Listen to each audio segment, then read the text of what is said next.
The last time a national televised debate on women's rights and gender equality took place was 1984. That is a long time ago.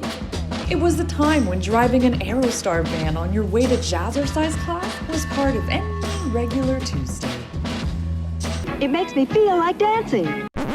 And yet, in 35 years, not much has changed for women's rights.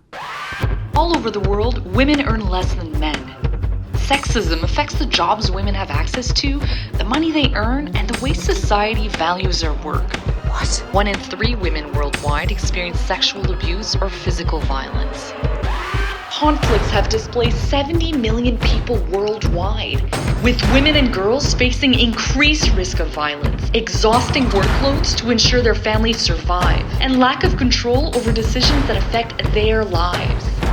Too often, governments make policy and spending decisions without really considering how they will affect women and perpetuate the gender gap in resources and opportunities.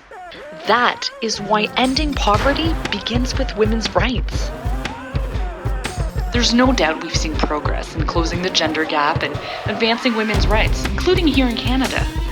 But this progress has been uneven and is under threat.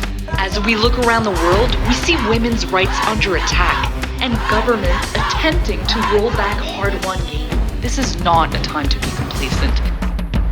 And regardless of who forms our next government, we want to see Canada show leadership and drive progress on gender equality. The 2019 federal election is here. We want to hear from all federal parties on the steps they promised to take to advance gender equality. That's why we're calling on all party leaders to commit to a national televised debate on women's rights and gender equality. And for people like you to take our election pledge.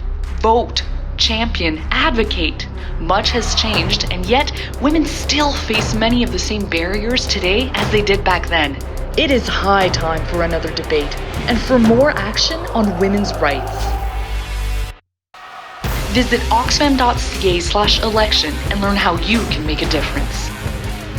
Take action today and ensure women's rights and gender equality will be front and center in this election.